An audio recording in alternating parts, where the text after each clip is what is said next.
Ada orang yang dari atas sampai bawah tuh diselimuti sama luxury brand yang ditenteng tasnya seharga mobil. Belum lagi smartphone-nya juga keluaran terbaru, tapi saldo dan asetnya setipis tisu. Ada dong. Jadi terkadang untuk beberapa kasus kita nggak bisa menerapkan istilah don't judge a book by its cover. Brand-brand mewah itu nggak bisa dipungkiri memang memikat hati. Nggak jarang beberapa orang menjadikan ini sebagai investasi. Emang bisa ya?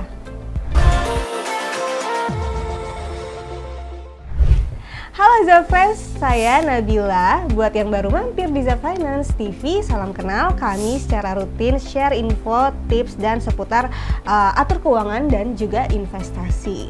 Kalau ngomongin luxury brand, pasti ada beberapa brand yang langsung kamu inget deh. Seringkali yang terlintas tuh jam tangan atau tas mewah yang seharga mobil. Jangan sedih, coffee table aja ada yang seharganya tuh selangit. Beberapa tahun lalu, tahu dong leadernya BTS, RM, kasihin tips studionya di mana ada sebuah coffee table yang katanya harganya tuh bisa tembus sampai 18 ribuan dolar. Dengernya bikin pening gak sih? Tapi berhubung saya nggak ahli di bidang itu, jadi ya yang akan saya bahas lebih boleh nggak sih kita tuh beli luxury brand? Bisa nggak sih luxury brand ini tuh kita jadikan investasi? Perlu kita pahami dulu kalau harga suatu barang itu dipengaruhi oleh beberapa hal. Salah satunya kualitas barang tersebut. Barang-barang yang masuk dalam kategori luxury brand ini punya kualitas yang tinggi, bahkan banyak diantaranya adalah pure handmade. Jumlahnya pun seringkali terbatas, menjadikan barang ini selalu tuh eksklusif. Apalagi kalau brand ini bikin kolaborasi sama seniman terkenal. Tentu secara harga akan melambung tinggi juga. Belum lagi kalau kita bicara soal history dari brand tersebut, juga dari sisi marketingnya.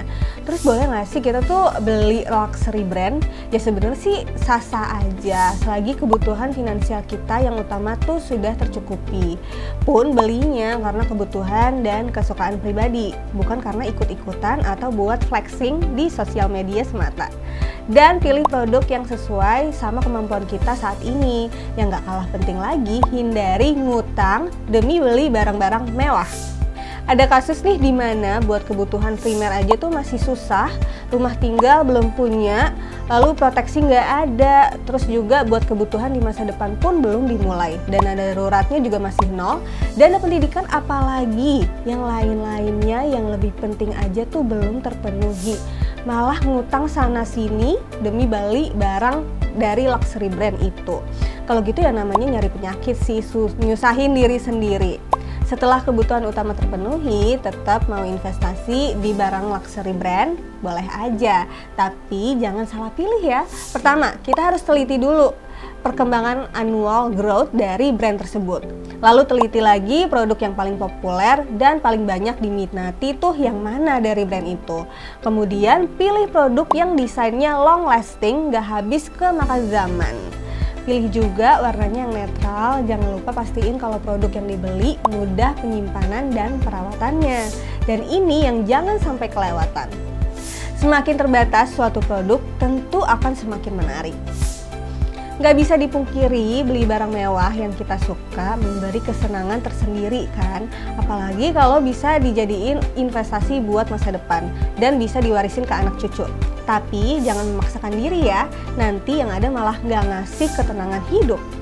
Kalau gitu video kali ini sampai sini aja ya. Semoga apa yang saya share kali ini bisa bermanfaat buat bahan pertimbangan atau mungkin renungan sebelum beli sesuatu. Saya Nabila, pamit dulu, sampai jumpa di video berikutnya. Bye!